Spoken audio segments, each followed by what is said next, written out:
Hello, everyone, and thanks for joining us for Access City Council. I'm your host, City of Las Vegas Communications Director, David Riggleman. On this show, we are very excited to introduce you to the new Ward 2 City Councilwoman. She's with us now, Victoria Seaman. Congratulations. This is your very first Access City Council show. Welcome. It is, and I'm so excited. Just thank you for having me here. Of course. Congratulations. You won the election for Ward 2 on June 11th. You were sworn in on July 3rd, and you have been running, I think really since before the election, certainly, but most assuredly after the election. You've been working very hard. Absolutely. That's what I campaigned on, and that's what I plan to do, is work really hard for Ward 2. As you know, we had a vacant seat for a while, so there was a lot of catching up to do. I know. You know the ward well. You've lived out there. I'm a resident of Ward 2 as well. You and I live out there. It's a wonderful part of the community. You know it well.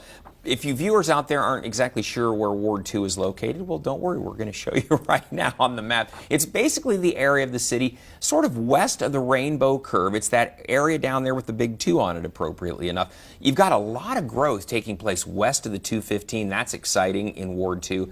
But if you live in that area, work in that area, then you're in the city limits of the city of Las Vegas. And as of July 3rd, you are represented by Victoria Seaman.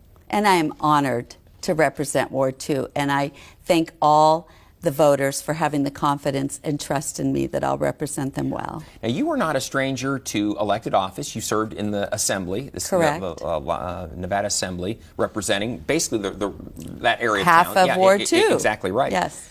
This is a little different. Rather than statewide issues, this is local stuff. And I love the local issues.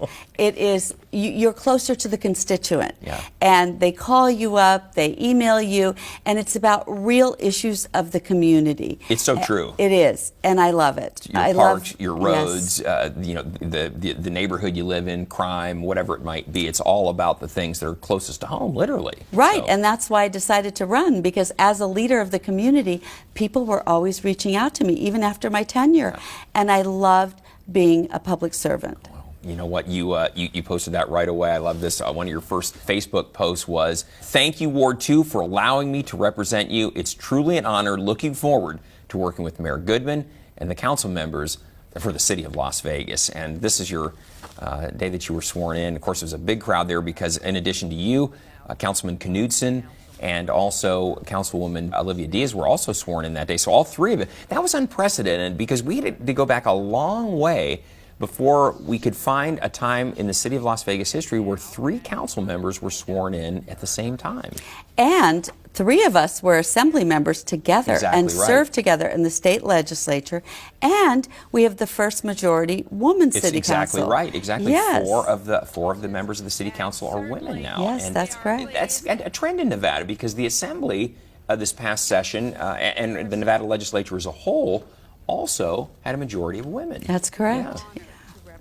Councilman, tell everybody out there, you've been a public servant. What are some of the things that you really would like to see accomplished in Ward 2? What are some of the reasons that you ran and some of the goals that you have set for yourself? Well, crime is a big issue in Ward 2, and that's one of the things I want to sort of wrap myself around in the beginning of this tenure, but also businesses. I'm very pro-business. I was a businesswoman, and I really want to go out and be part of the community in promoting those businesses. So there's a number of things, and like you said, I just rolled up my sleeves and went to work.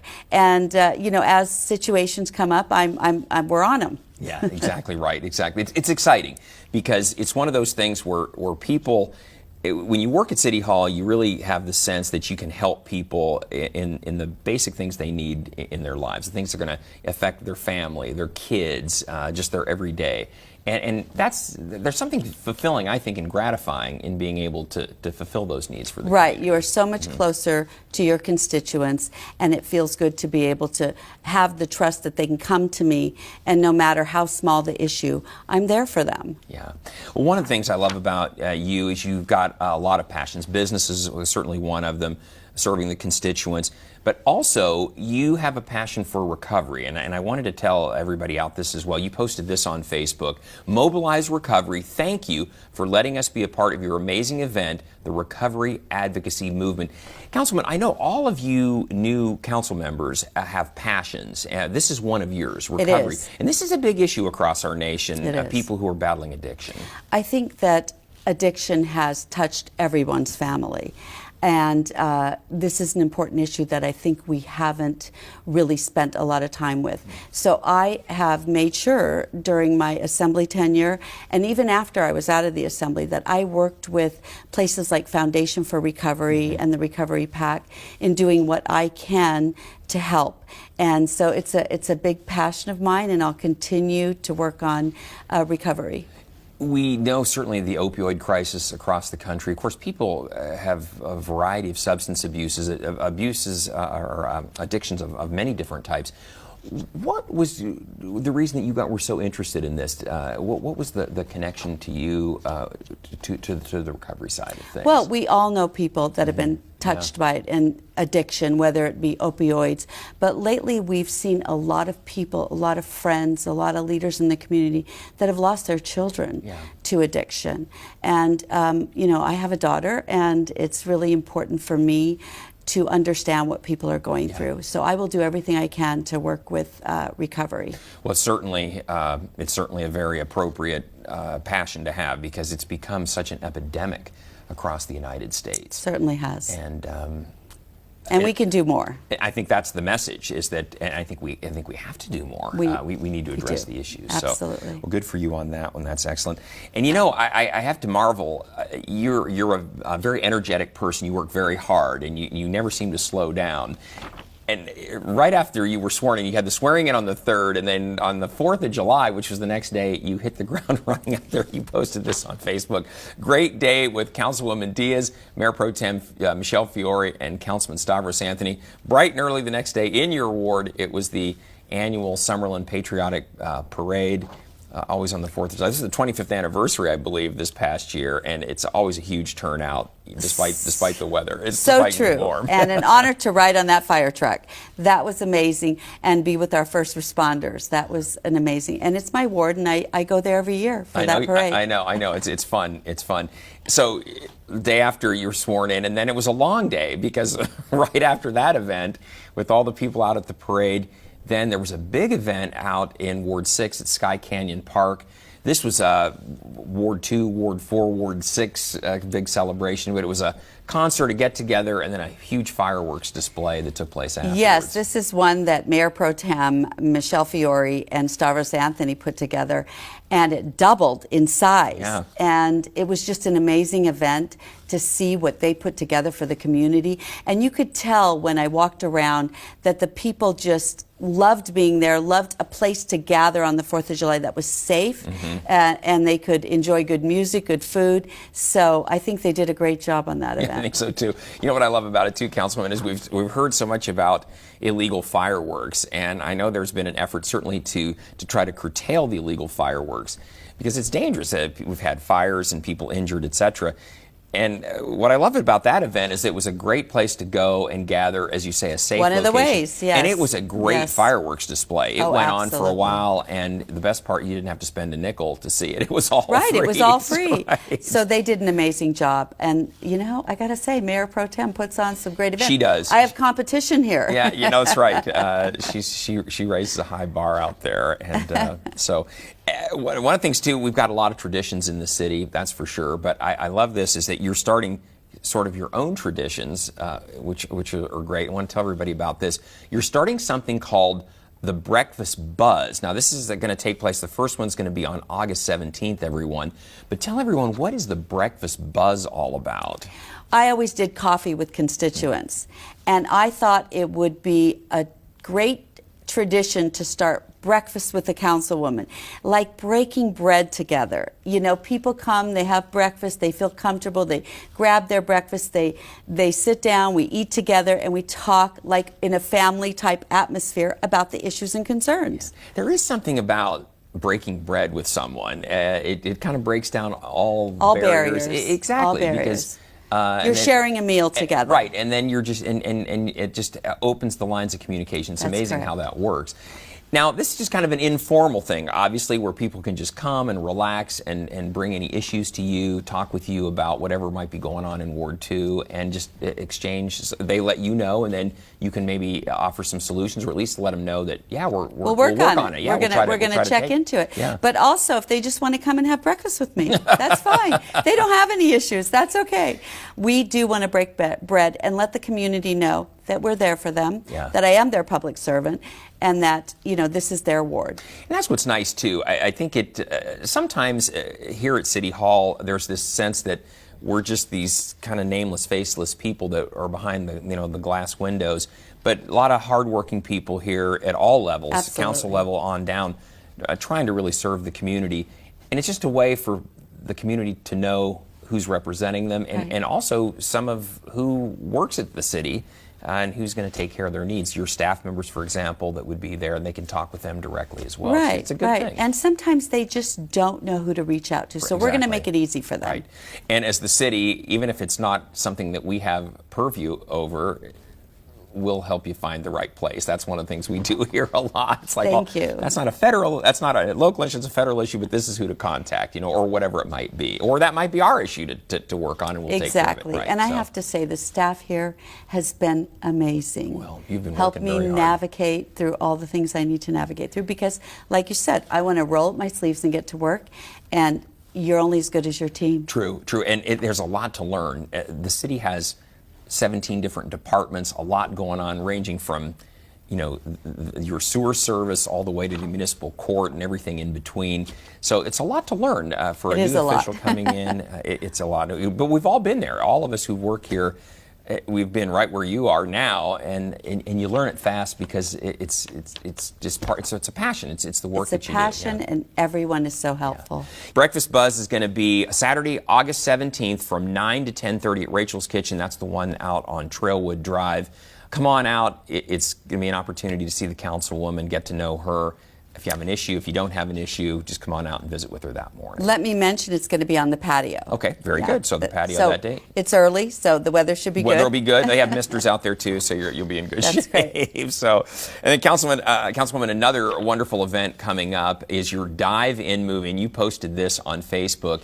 You said, "Please join us to cool off and enjoy a great family film." Good old Wreck-It Ralph, there he is. But this will be Friday, August 9th, 7:30. And this is wonderful. This is a tradition that's been going on in Ward 2, but this is where you can come out to the swimming pool at Veterans Memorial and also enjoy a movie. And dive in and watch the movie in the pool. A dive-in movie, see? That's right. That's very good. So that'll be a really good time, especially for kids who are getting ready to head back to school for the next school year. It'd be an opportunity to enjoy a film, swim in the pool. I'm excited about that. And then get to work the following Monday. Yeah, that's going to be a great event. Exactly. And then, Councilwoman, you have another event that we want to tell everybody about. This is your Dash and Splash. Now, this is going to be on the same day as the Breakfast Buzz. Correct. So you're going to be busy that morning. Yes. But the Dash and Splash is going to open before the Breakfast Buzz, but it starts at 7. Race begins at 8. And tell everybody, what is the Dash and Splash all about, Councilwoman? It's an opportunity for people to just come out there and absolutely. It's a swim race, yes, right? Yeah. Yes, and there's a lot of events out there with that pool. Have you been out to see that pool? It's beautiful. It's a covered pool, which is really great. Right. It's probably one of the biggest and nicest pools I've seen. Beautiful. So I think people should come out, see the pool, and they can use the pool. Yeah. They can use the pool on the regular basis, and so it's important that they come out to that event and get familiarized with it, and we're excited about it. That's a great complex out there. You've got the Veterans Memorial Leisure Service Center right there, the pool, and it's right next to Palo Verde High School. All that's correct, kind of one big complex out there. A lot of things to do out there, a lot of classes. Yeah. And then you've got churches that line that area too, so it's just a great community hub right out there. So. Yes, and we're going to be letting people know about more events out there. Exactly. Speaking of more events, I love this too. We want to let everybody know that you mentioned this at the beginning. One of your passions is business and helping promote business, especially within our ward, but across the city. You're starting a new program where you highlight businesses in Ward 2 and help maybe draw some attention to what they're doing and maybe the unique services that they offer, because a lot of people may not know just what's right in their neighborhood. That's right, and that's why we're doing this. So we are going out. We started August 3rd. Every Sunday, we will feature a business on our social media, and we want to know your story. So all you need to do is contact us via email, phone, or our social media, and we are absolutely happy to film your business and let people know what you do. This is great. This is a wonderful opportunity. We do a little feature like that on Channel 2 and on social media called Open for Business. It's about new businesses. This is going to be about businesses within Ward 2. Correct. And there are a lot of great businesses out there, again, that people may not even know exist, providing a service. Maybe it's a restaurant, maybe it's whatever. But you're going to help get the word out. We're going to help get the word that out. they're there. Yes, and we want to promote businesses in Ward 2 by letting people know that they're there. Because the first thing is people walk by a business and they won't know exactly what that business does. So that's what we're going to be doing, and we're really excited about that. I know that you and your colleagues also want to try to help make the city as business friendly as possible, kind of cut through some of the red tape, help cut through some of the red tape. If people are coming in to get permits or whatever it might be, to make it easier rather than more cumbersome, etc. So before the end of the program, we'll tell you how to get in touch with the councilwoman. But the bottom line here is that if you are interested in having your business highlighted, we wanted to make sure that you reach out to the Ward 2 office. Correct. Contact them. Probably the best way is through email. They can simply reply to our social media posts. Okay, perfect. And we will reach out to them once they do. Easy as it could be. That's very easy. And then who knows, you might be featured in one of the upcoming installments. All right. Well, Councilwoman, we need to take a short break right now, but when we come back, we'll introduce you to Councilwoman Seaman's staff. That's next, so please stay with us.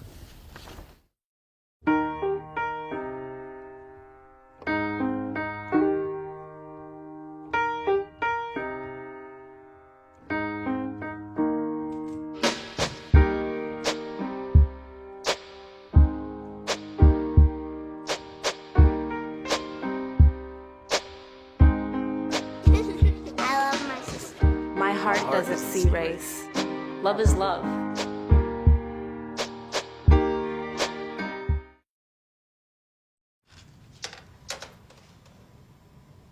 Wow, these are really good.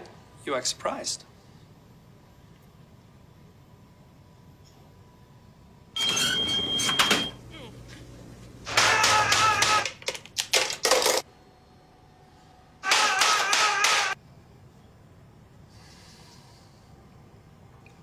Practice makes perfect. You don't have to be perfect to be a perfect parent. There are thousands of teens in foster care who don't need perfection. They need you. Behold, the angry giant. Behold, the angry giant. Behold, the angry giant. Behold, the angry giant. It only takes a moment to make a moment. Take time to be a dad today.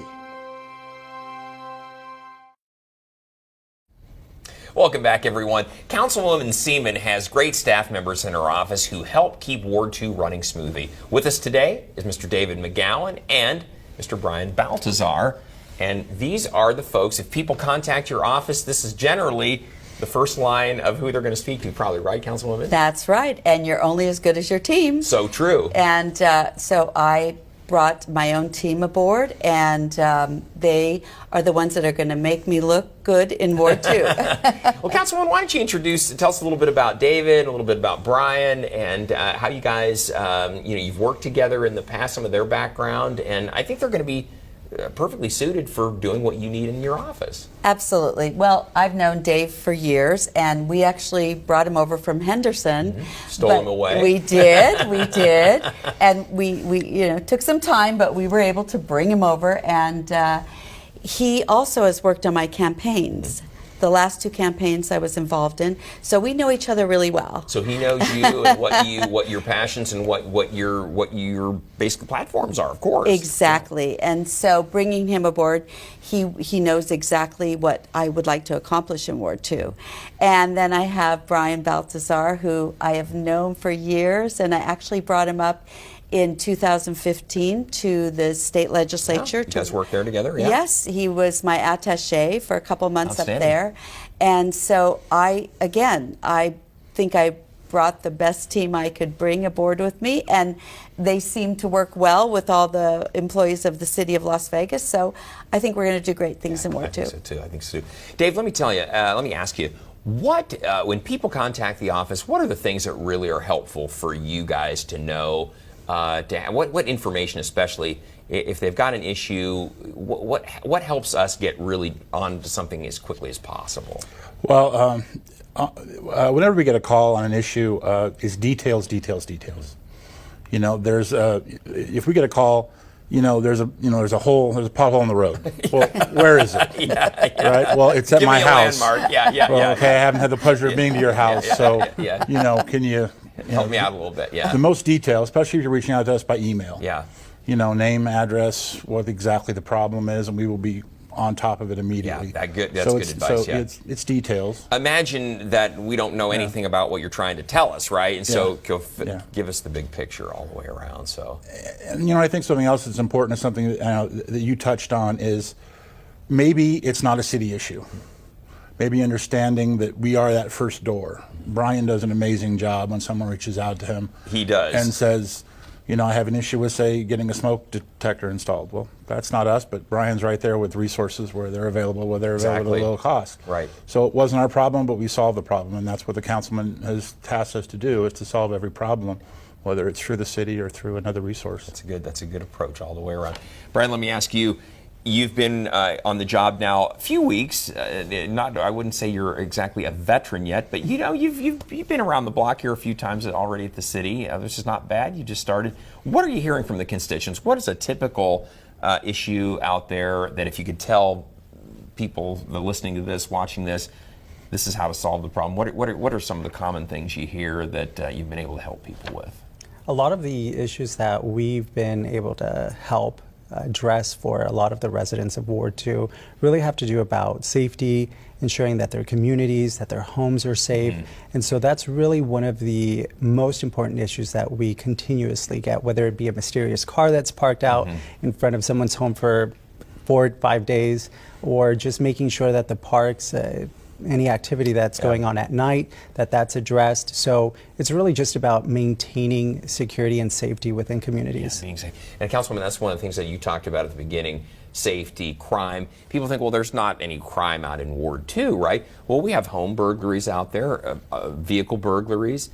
Incidents, as Brian alluded to, in Park. It's certainly not, I wouldn't say it's running rampant, but it's certainly something that all of us are concerned with, because as those that live in the neighborhood, we see it firsthand. Yes, absolutely. And doing town halls with Metro is very important, because we want to bring people to meet Metro and talk about the ways that they can keep themselves safe, because there are things that the constituents can do to keep themselves from harm. For sure. And so we did that. I did that when I was in the Assembly. I did it during my campaign, and I will continue to do it as Councilwoman for Ward 2, is bringing the community together with Metro. And just this, every time there's a town hall, I learn something new. Yeah, for sure. As many times as I've done it. We have a wonderful partnership with Metro, especially with the Northwest Area Command, which is going to be your neck of the woods there. Captain Sasha Larkin, she does a wonderful job. We have a new substation, and she will now be the commander of that substation. Exactly, and she's really been a wonderful partner with the city. Helped us on a variety of levels, and a lot of the issues are like you guys are saying. It's security, safety around your home, your vehicle. Right. This is where you live. This is where your family is, and so it's especially important that you feel safe in those places. Yes. David, let me ask you. As far as working with government, tell some people out there, we've talked about this a lot. People have misconceptions about what it's like to deal with government, often, don't they? If they don't work for government, they think, oh, government is X. And I think we try to work very hard every day to show that that's not the case. We're trying to do a great job here and serve our community, right? Oh, I think you're absolutely right. I think most of the people that have that misconception have never truly interacted with city government. They've never brought a problem to them. They've never seen how it's addressed. They've never seen it come to a successful resolution. Yeah. They just feed off a stereotype, government worker this, government worker that. But when they actually engage with us, and I've had just, today's my 7th day, but just in the phone calls. You are an old veteran. Just in the here. phone calls. Brian's got you beat by like 21 days. He is senior to me. But just people that I've had this is the first time they've ever reached out to someone to deal with a problem, and within an hour of their email, they get a phone call. Yeah. It's then impressive. The next day, they get a resolution. And then that final phone call, giving them that resolution, they're like, wow. I didn't expect to ever hear from anybody. I didn't expect this kind of level of service. Thank you. Yeah. And I think that's how you push back against that stereotype. I agree, David. And I think there's so many people at all levels that are trying to work hard like that every day here at the city. And I think that's obviously what we want people to see. So. Absolutely. Brian, you've worked at the state level, in the legislature. Now you're at the local level.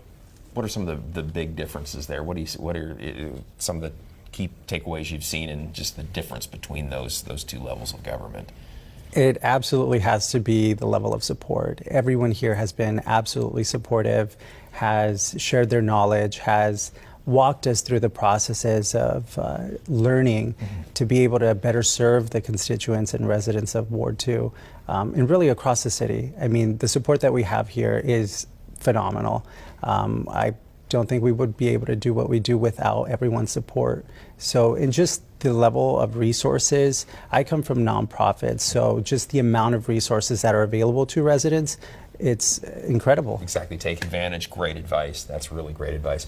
Well, Councilwoman, we are running low on time here, so I'll give you the final word. Anything else you want to add here before we say goodbye? Yeah, I just want to say, please let us know if you have an issue or concern and reach out to me. Come to our events just because I want to get to know as many people in Ward 2 that I can. So that's great advice. And, David will be there. Brian will be there often. Other city staff. Just a great way to connect with the Ward 2 office. You have an issue. If you're a resident out there, it's a great way just to say hello and to create a relationship with those who work to serve you every day. So, well, we want to tell everybody out there, great job, all of you. We want to tell everyone, we always want to hear from you out there. So if you have something you'd like to share with Councilwoman Victoria Seaman, you can find her on Facebook and Twitter. You can see she's very active. You can also contact her just by picking up the phone. The number is 702-229-2420, or you can send her an email. The address is vseaman@lasvegasnevada.gov. And one of these folks will get back to you. They've done a great job. And I think you get the sense that they're going to take care of whatever you need out there. So, Councilwoman, great job on your very first show on Access City Council. Hopefully you haven't scared you off. You'll be back in 6 weeks, right? I'm excited. Okay. Very good. Well, thanks so much. Great job again, everyone. And we want to thank you for joining us for this edition of Access City Council. Don't miss our next show beginning on August 22nd with Ward 6 City Councilwoman and Mayor Pro Tem Michelle Fiore.